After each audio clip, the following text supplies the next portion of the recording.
View Live Uncut, and I'm your host for What You See Is What You Get and What You Don't Is Better Yet, John Arhitis, and of course we're going to talk the latest and greatest in Hudson County news. So first of all, let's mention Tom Bertoli. He's a political consultant that many consider instrumental in getting Wardee Councilman Stephen Fulop elected mayor in 2013. He's also done work for U.S. Senator Cory Booker, Hoboken 3rd Ward Councilman Mike Russo, and plenty of others. Newark Mayor Ross Baraka. That's Tom Bertoli. Some people call him the janitor due to his ability to clean up political messes. He's been sentenced for his tax case, and most people would say it was a pretty light punishment, so we're going to get into that. We're also going to talk about this lawsuit out of Union City, where a former employee is making some bold allegations about retaliation at the administration, and he's also making an allegation that he was fired 2 months after meeting with detectives from the New Jersey Attorney General's Office Public Integrity and Accountability Unit. So there's a whole lot there to unpack for you. And we also have a go figure, where their former fire chief, Brian Crimmins, actually returned to duty yesterday under the rank of firefighter, of course the lowest rank there is. So that's an unusual one, even by Biosquare City standards, so we're going to talk about that. And as always, I'm joined with a guest today, and it's District 4 Hudson County Commissioner candidate Mamta Singh. So we're going to chat with her in just a few moments, right after this word from our sponsors. Stevens Jersey City Ford Certified Parts and Service, located at Route 440 and Communipaw Ave, is your #1 source for Ford and Lincoln automotive needs. We use certified Ford Motorcraft products to keep your Ford running in top shape. Motorcraft parts are backed with the Ford warranty, which includes a 2-year unlimited mileage guarantee. Our team will have the right Motorcraft part to ensure the best performance from your Ford or Lincoln. You can order in person at the parts counter or online. Let us help keep your Ford or Lincoln in the best shape at Stevens Jersey City Ford. Burns Brothers Memorials, Monuments, and Markers, 787 Tunley Avenue, Jersey City. Hudson County's only monument maker, serving all faiths and cemeteries. Design, studio, and launch inventory on site. Cemetery inscriptions and custom orders welcome. Burns Brothers Memorials, Monuments, and Markers, 787 Tunley Avenue, just south of Secaucus Road. Craftsmanship that will last for all eternity. Burns Brothers, Jersey City, Albert H. Hopper, North Arlington. Visit us on the net. Consumer Carpets, 3408 Kennedy Boulevard in the Jersey City Heights, your one-stop store for residential and commercial floor treatments, carpeting, linoleum, tiles, laminates, hardwood floors, area rugs, remnants, all major brands, all in stock. Free estimates, same-day installation. Consumer Carpets, it's savings, selection, installation. Credit cards and debit cards accepted. Financing available. Consumer Carpets, price to fit your budget, installation to fit your schedule. On the net at consumercarpets.com. Consumer Carpets, Jersey City, 201-792-2712. Hudson County View Live Uncut, John Arhitis. As I mentioned a few moments ago, today I'm joined with District 4 Hudson County Commissioner candidate Mamta Singh. Mamta, thanks for coming in. Thank you, John, for having me. You're very welcome. So, yeah, this is a district, as you know, that I live in, and it's an interesting district after redistricting. So let's just talk about the demographic for a moment. So you got the Heights, you got Journal Square, and a portion of downtown. So you're seeing a lot of different groups, a lot of different faces. Just tell me what it's been like on the trail so far. Yes, it's a very diverse group, as Jersey City is.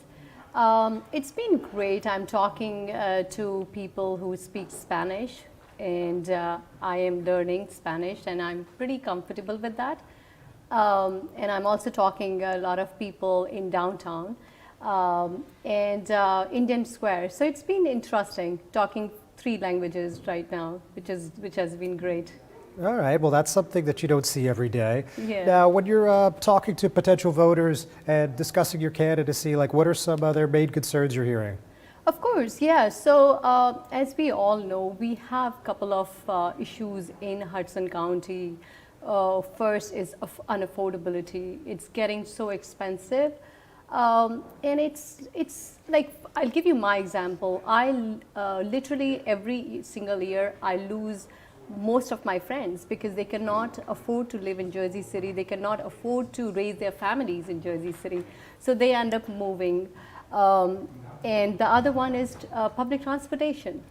If you want to drive car, of course you are stuck in traffic, and we don't want to encourage that. You should be taking public transportation, but they haven't done a good job. In last 10 years, Jersey City's population has increased over 50,000. But did they increase the number of public transportation? They have not. So of course there are not just one, there are multiple issues, and right now we are trying to see top 4 or 5 issues where we can be helpful?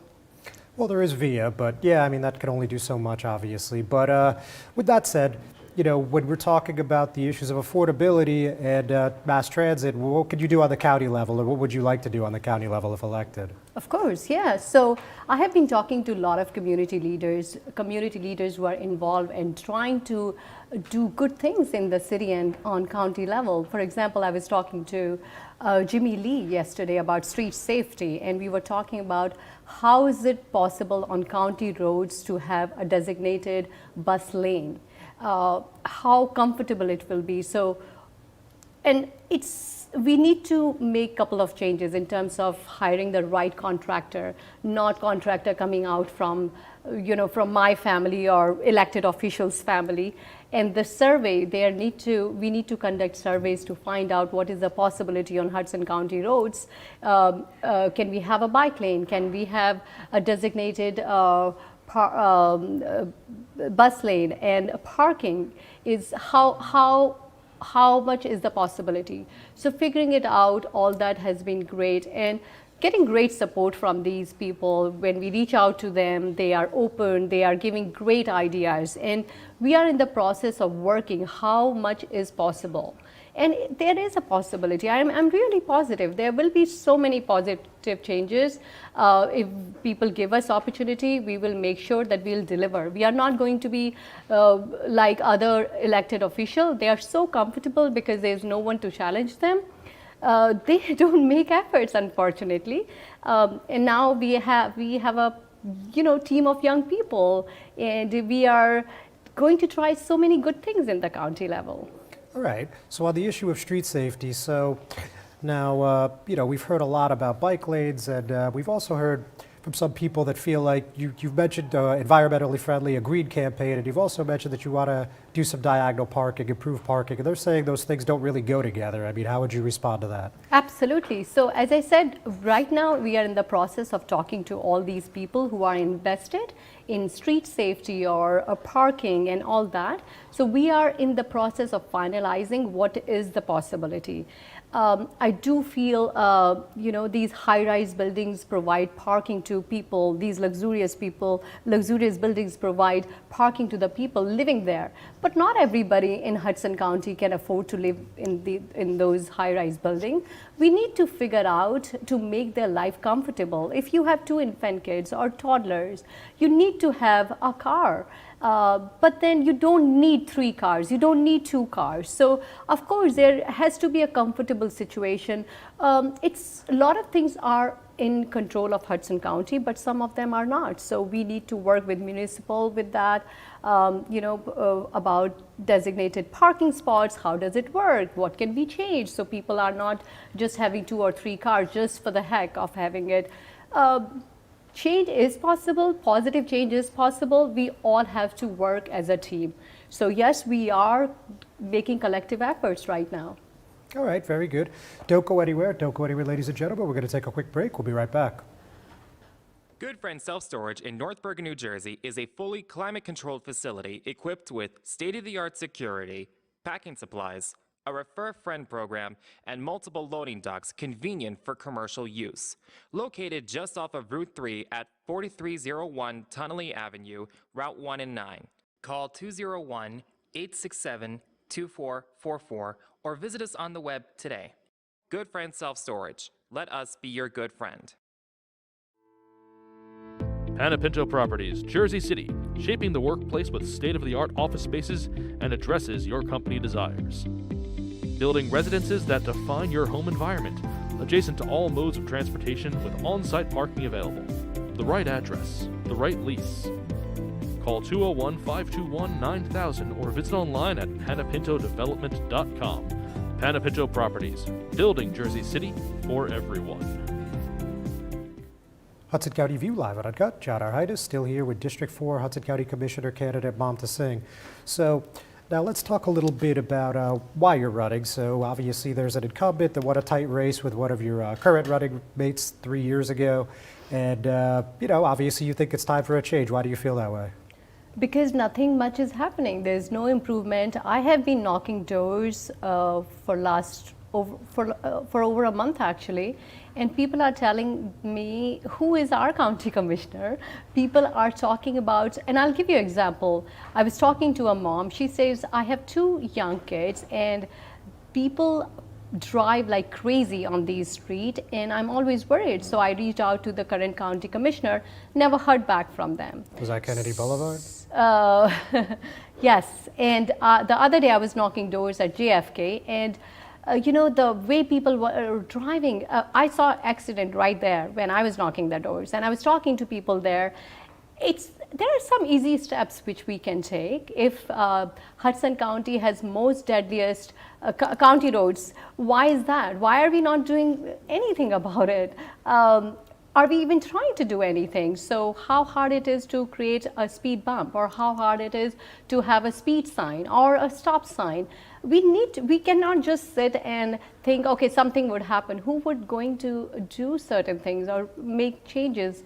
So current commissioners, I think people do not even know them. At least my experience has been like that, where they ask me, who is our county commissioner? And I ask them, like, you should know. They're saying nobody came to knock the door, nobody came to talk to us, so we have no idea. And I feel I'm making efforts to connect people to know what are their issues, what are their problems, how can I solve them, how can I figure out a resolution for them. And I think they deserve this change. Okay. Now, when we're talking Hudson County, you know, like we've had people sit here like Elena, like Councilman Solomon, and they've said that there's too much waste at the county, and we need to do something about it. So what do you think about that, Ed? I mean, do you have any plans on that specific topic? Oh, yes, absolutely. Those are the things on my top on my list. And I'll tell you why, because there is nepotism and there is no transparency. And they hire the wasteful expenses, of course, because they hire the same contractors. If they are not delivering, they are still hired. Why? People need to know why the same people are being hired without even delivering good services, because they are someone's relatives, or someone's son has 2 jobs. They're getting salary. Whose money they are using? Taxpayers' money. Why are they not doing anything about it? Because there's no transparency. You check out the Hudson County's website and budget, it's hard to find. Why is that? You need to have a transparency. You need to have line item right there. I should not spend 15, 20, 30 minutes just to figure out the budget. People should get a newsletter, for example, monthly newsletter or quarterly newsletter, where I should tell them that, okay, this is how we use your money last quarter, how we are going to use in the next quarter, how hard it is. These are not rocket science. I think these are possible things. I'm not giving or suggesting anything which is not possible. It's just that current administration is not making efforts to do anything. They are comfortable. They have, you know, big bosses behind them, and they feel they'll get elected again and again. They'll hold the position for 25, 30 years without anyone challenging them. So why to make efforts? So what would you do personally if elected to try to fix some of this stuff? My plan is transparency. First thing, when you are spending few minutes on the county's website, you should be able to check the budget. Again, same thing, how we are spending your money. You should be getting newsletter where I'll be, we as a team will be writing the things, line items, how we are spending your money. Nepotism, no, why your elected officials, family members have 2 or 3 jobs. It should not happen. So that will stop for sure. And talking to people, conducting frequent surveys to find out what are the issues, what are the priority issues, and then working to resolve them, coming up with solution, working with municipal, working with city council, working as a team, solving the problem. Okay. Now, when you've been approaching residents, voters, and you're talking about, you know, the main thoroughfare, Central Avenue, Grove Street, Merritt Boulevard, Journal Square, you know, are they talking to you anything about like revitalizing like the business, the small businesses in the area? Yes, so small businesses, and through my not-for-profit, we have given platform to small businesses to connect to the families directly, to sell their services, to sell their product. And I have been working with small businesses for over a decade. I have a great relationship. I understand so much their struggles and their limited resources. So something we can create a programming for them, educating them and educating about the resources which county is providing, coming up with workshops where small business owners or people who have ideas to create business, that can be a platform to provide resources. A county's website can provide a lot of resources to them. And again, not everything is going to be heavily you don't need to invest a lot of money. These are small ideas, these are possible ideas. I have done it with my not-for-profit organization, and county level we can do a lot more because county has money and we can use that in a positive way to help the community, to help the business owners or small business owners. Very good. Mamta, thank you so much for joining me today. Thank you, John. Thank you for having me. You're very welcome. Ladies and gentlemen, thanks for tuning in. We're not done yet. We'll be right back. Newport, the luxury waterfront community on the Hudson River, offers a quality of life you deserve in one of our many high-rise towers. With amenities such as the on-site Newport Path, light rail, Newport Town Square, 3 playgrounds, dog run, upscale restaurants, retail giants like Kohl's, JCPenney, Macy's, and Target. Morton Williams and Acme Supermarket are just outside your front door. A health and fitness center, skating rink, and medical facilities are also on site. Enjoy the New York skyline from our waterfront and various parks. Manhattan is just one path stop away, or a quick ride through the Holland Tunnel. Nursery and private elementary schools all on site. 12-screen movie theater at the Newport Center Mall. Looking to visit? Stay at the Westin or Marriott Hotel. For more information, visit us at newportnj.com. Make lasting memories to cherish forever. It's incredible. It's you, Newport. Live like you want. Not everyone celebrates the birth of a baby. You have options. Don't panic. New Jersey has safe havens for unwanted infants. Leave the baby with staff at any hospital, ER, police or fire station, or rescue squad. Call the number on your screen for safe haven locations or go to www.njsafehaven.org. No shame, no blame, no names. Safe Haven.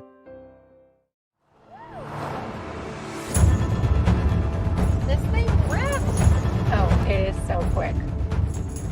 There's a lot of punch packed into this Bronco Sport. It's got a ton of horsepower. I love it. All right, now we're getting hairy. Now we're getting the fun stuff. Yeah. I like how we can get over or around almost anything. Yeah, I dig your ride. I'm super digging it. It's gonna be a good day.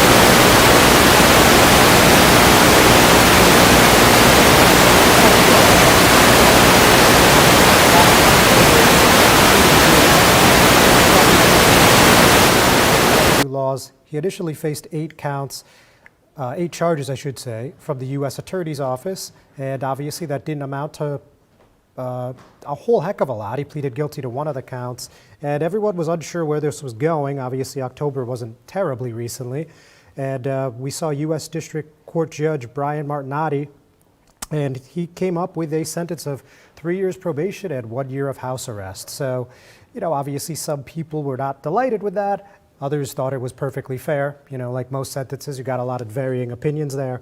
But the bottom line, it also comes with a $100 fine.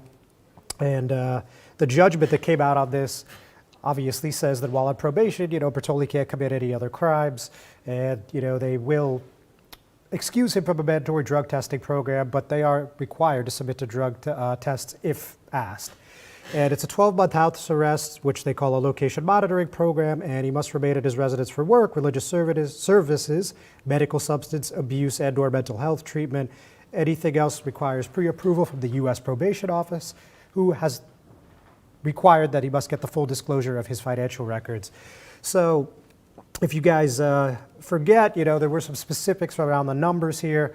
In short, Bertoli admitted that on June 5th, 2014, he was interviewed by an IRS collections officer and at that time had not filed tax returns between 2009 and 2013, despite earning income and owing a total of approximately $195,889 in taxes. And he also falsely claimed he was a construction worker at a construction company in order to hide the existence of one of his political consulting companies, Urban Logistics LLC.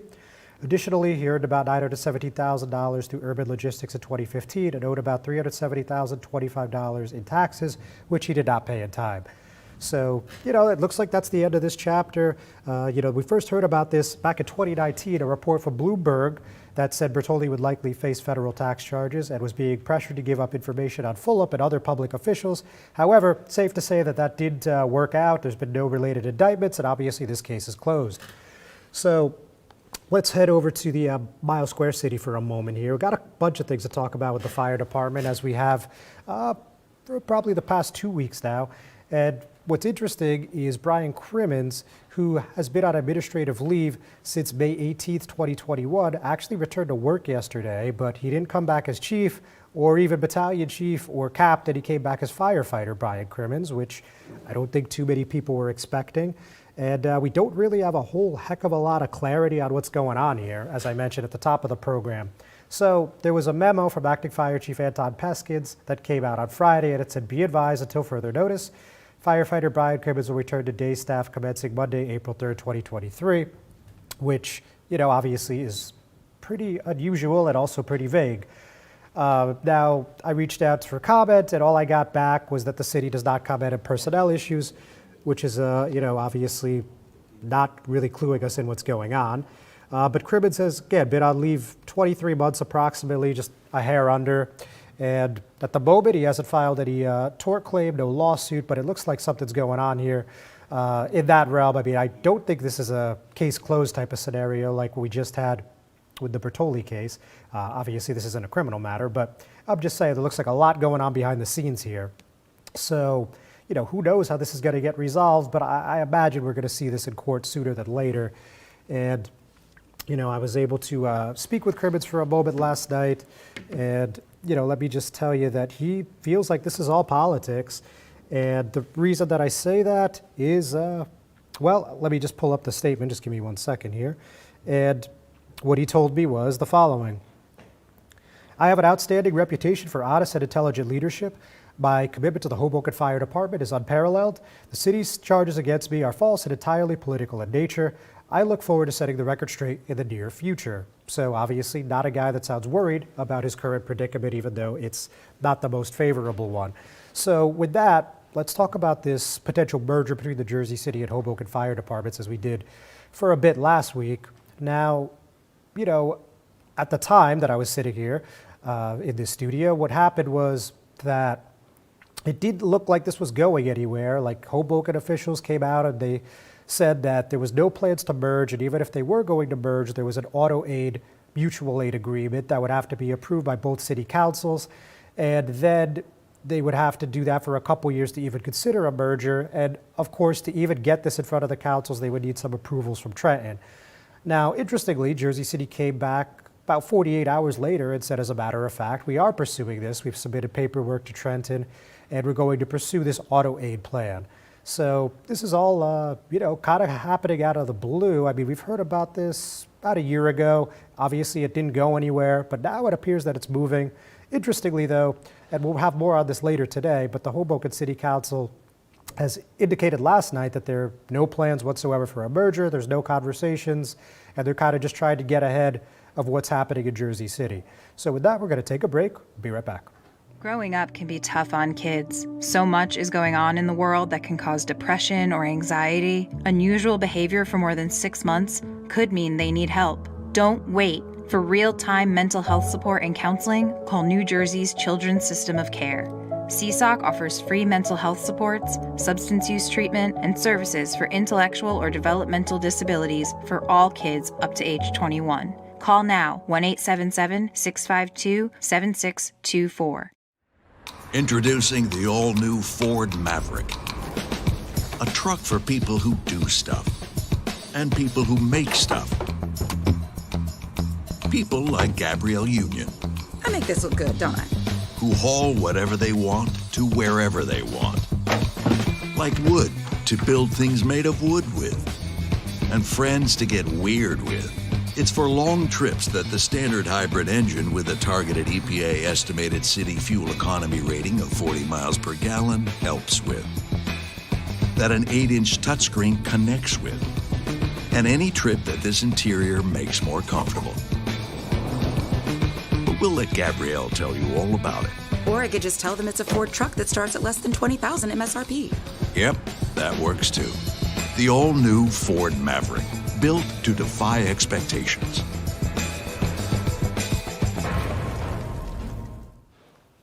Hudson County View, live on Uncut, John R. Highness. So let's talk a little bit with this lawsuit by this former employee in Union City. So this is John Salerno. You guys may recall that he ran for the Ward D Council seat in Jersey City back in November 2021. And unbeknownst to many of us, including myself, he was the Union City Tenants Advocate Attorney. And he was actually at this law firm, Dario and Yacker, which is based out of Union City. And they had the contract since 2013. And eventually, Salerno got the contract at, I believe that was the beginning of 2020. So business as usual, not really a whole heck of a lot to talk about or get excited about there. But, you know, at this point in the lawsuit, he started talking about how he was getting solicited to make donations to the Bryan Stack Civic Association, as well as to the Bryan Stack for Senate campaigns. And, you know, supposedly, allegedly, he was also asked to campaign during work hours. And he's also blaming the city for when he got COVID in 2020. He said there were no safeguards in place at City Hall. So there's a whole heck of a lot going on. And as I mentioned at the top of the program, he also, you know, probably his boldest claim here, and there's quite a few, but is that he went to the New Jersey Attorney General's Office Public Integrity and Accountability Unit. He met with 2 detectives in Secaucus and gave over 200 pages of documentation claiming that he had, you know, these indications that illegality or at least impropriety was going on at City Hall. Specifically, he was talking about how a number of these aides in the mayor's office also worked in the Senate's office and vice versa, and also that people from outside of Union City, again, allegedly were coming to the Union City Tenant Advocate office in need of services and they weren't expecting any additional charge. So according to the lawsuit, the AG's office stopped communicating with him after just 2 meetings, and about 2 months later, he ended up getting fired from the post. And yeah, I mean, there's just a really, really salacious lawsuit, and we see this a lot, but typically you don't see it in North Hudson, so this is kind of an unusual one, too.